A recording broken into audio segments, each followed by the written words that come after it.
Hello, my little mathematicians.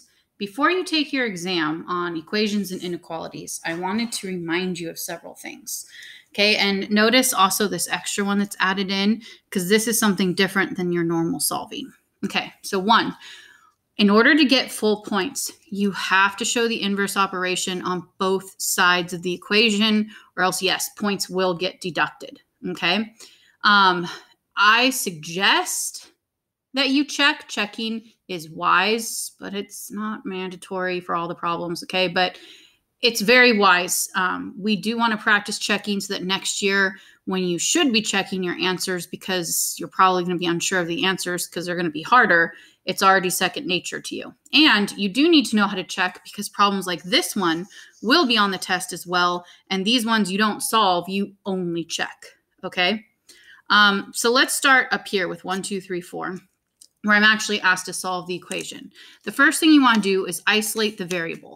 You do that by doing the inverse step to get rid of the thing that's preventing your variable from being alone. So -5 is causing a to not be by itself. What's the inverse of -5? Adding 5. Whatever you do to one side, you do to the other. Now I did that because 5 minus 5 cancels and becomes 0, right? 5 minus 5 is 0. And a plus 0 is just a. My variable is now isolated, which I can do because you can do anything you want as long as you do it to both sides of the equation. Now simplify this side. 82 plus 5 is 87, okay? That is what we want to see. We want to see the inverse step. I know that you can probably do it in your head, but next year you're not necessarily going to be able to do them all in your head. And so what we're practicing this year and what we're quizzing on and taking points off for is if you know how to do the inverse step. We're practicing that. We gave you easy problems so that you could focus on the inverse step, okay? I hope I've said that clearly enough. Please, yes, I need you to show the inverse step. That's what we're being mainly quizzed on and practicing. Okay, so to check your work, notice how I wrote a check mark because we're checking. You write the original equation. Then you substitute in what you think the answer is. You think the answer is 87. So replace A with 87. And then simplify to see if it makes a true statement.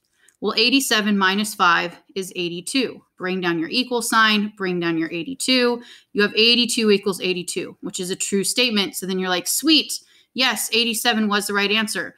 I'm going to write A equals 87 in the answer column. Okay, please don't write 82. A lot of times I suggest people write the answer first, then check it, because otherwise you might be tempted to put A equals 82. No, it doesn't. The answer is A equals 87. If you're typing the answer in on a computer sometimes, and you try to type A equals 87, it might say numerical values only. That means don't worry about A equals, just type the 87, okay? Because it says it only wants numerical values, so just type the 87. All right, for your next one, to isolate the variable, you want to get rid of this plus 20. The inverse of plus 20 is to subtract 20. Whatever you do to one side, do to the other. 20 minus 20 is 0. They cancel. C plus 0 is just C. Good job, you isolated the variable. Simplify this side. 5 minus 0 is 5. 4 minus 2 is 2. So you get C equals 25. Write that in the answer column on your test, right? And then plug it back in to check. C plus 20 equals 45. That's my original equation. I'm going to replace my variable with 25 because that's what I think the answer is. And then simplify. Okay, don't be afraid to actually work that off out to the side in case you made a simple math there. Double check. It's 45. 25 plus 20 is 45. Bring down your equals. Bring down your 45. Yes, it's a true statement, so you can with confidence move on to the next problem. This is saying y divided by 2. When you have these division problems written horizontally, do me a favor and rewrite them vertically. See how instead of y divided by 2, I still wrote y divided by 2, but I wrote it vertically or as a fraction. I did that because now I can more easily show the inverse step. Because if you multiply by 2, because the inverse of dividing by 2 is to multiply by 2, now I can see that these cancel out because 2 divided by 2 is 1. This 2 divided by 2 is 1. And now you have 1 times y or just y. And whatever you do to one side, you do to the other. I multiplied this side by 2, multiply this by 2, and 15 times 2 is 30. And then especially since these are weird, plug it back in to check. Y divided by 2 equals 15. Replace your Y with what you think it is and simplify. 30 divided by 2 is 15 equals 15. That is a true statement. So yes, Y equals 30 is the answer. Okay, this next one, when you have two numbers touching each other, that means they're being multiplied. So the inverse of 8 times f is to divide by 8. Whatever you do to one side, do to the other. 8 divided by 8 is 1, right? So now you have 1 times f, which is just f. And 72 divided by 8 is 9. Then you want to go ahead and plug it back in to check. 8f equals 72. And you're going 8 times, I think f is 9. So 8 times 9 is 72. Bring down your equals. Bring down your 72. That is a true statement. So yes, 9 was the right answer. And that's what you'd write in your answer column. Now 1 through 4 was me solving them. This extra one right here is them saying, hey, you know, I solved it. I got y equals 5. Am I right? Can you check it for me? So if they use the words like, is y equals 5 a solution to this? Or determine if the solution to this equation is y equals 5. Any wording like that, they're asking you to check, hey, is 5 the answer to this? And sometimes you don't necessarily always know how to solve them. This one you do. But in some of the problems, you won't know how. And so we want you to just substitute it in and check. It's less work. You don't have to do solving and then checking. You're just doing the checking part for this problem. So I'm going to replace what they think the variable is with 5 and see if it makes a true statement. Is 5 divided by 48? And hopefully when you see it this way, you'll see like, no, that doesn't make sense. 40 divided by 5 is 8, but 5 divided by 40 is actually 1/8. Bring down your equals, bring down your 8. Those totally aren't saying the same thing. So you'd say, no, y equals 5 is not the solution. And if you're like, wait, why is 5 over 40 1/8? Okay, look over here. If you were to reduce both of these, okay, so this is different. 5 divided by 40 is this, right? 5 divided by 40. It's not 40 divided by 5. This one, when you reduce it, 5 divided by 5 is 1. 40 divided by 5 is 8. 8 over 1 is 8. So if it had said 40 divided by 5, yeah, 8 would have been the answer. It would have been a true solution. But instead, it said 5 divided by 40. So it's this. And when you go to reduce that fraction, 5 divided by 5 is 1. 40 divided by 5 is 8. You get 1/8, right? 1/8 is not the same thing as 8. So had it said 40 divided by 5, yes, then this would have worked out. But instead, it's saying 5 divided by 40, which is 1/8. So no, this is not a solution to this particular equation. All right.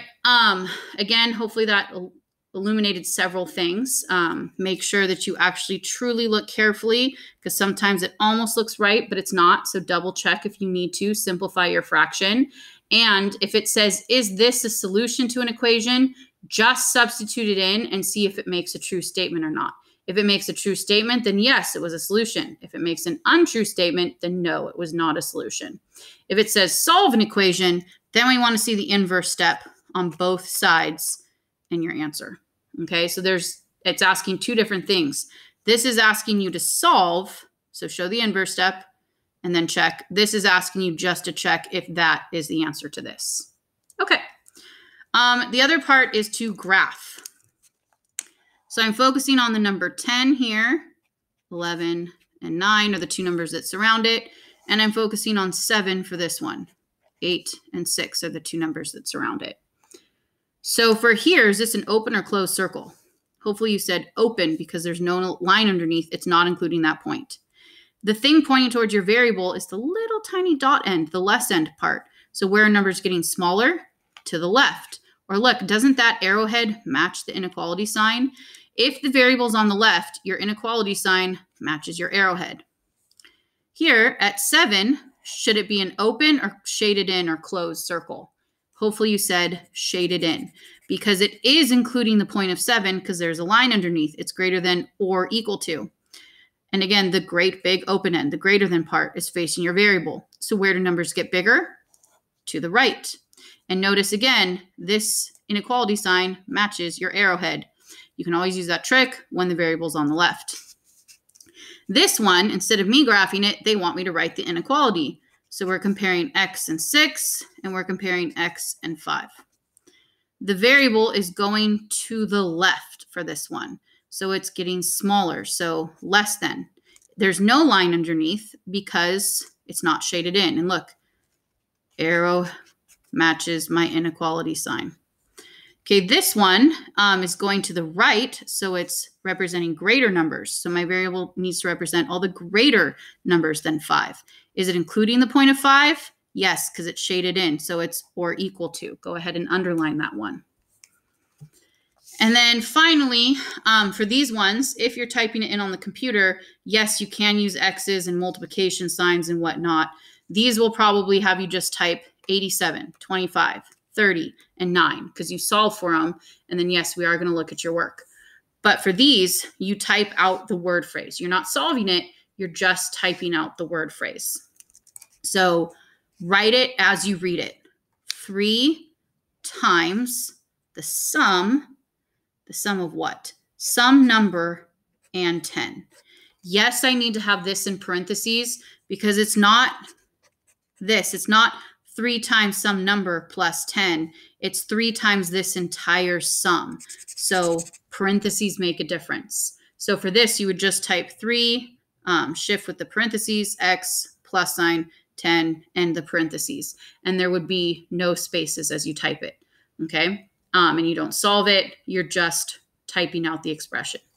This one says 4 less than, so I'm subtracting 4. 4 from what? The product of a number and 20. Product means multiply. What are you multiplying? 20 and some number we don't know. If it said 4 less the product of a number and 20, it would look like this, right? 4 less, not then, but 4 less a number of the product of 20 and a number, it would look like this. But because it said less than, I moved it to the back. If it said 4 is less than the product of 20 and a number, it would be that. Okay, so 4 less than the product of 20 and a number. 4 less the product of 20 and a number. 4 is less than the product of 20 and a number. And then finally, 4 is less than or equal to, then I would underline it, 20 and a number. Okay, those are all the different ways that could happen. This particular one, this is the answer, but I just wanted to show you all the different possibilities of how it could look depending upon how it was written. And again, you would just type this in exactly as is with no spaces if they asked you to write an expression. All right, you are ready for the quiz. If you feel like you need more practice, look back at the study guides and extra practice pages.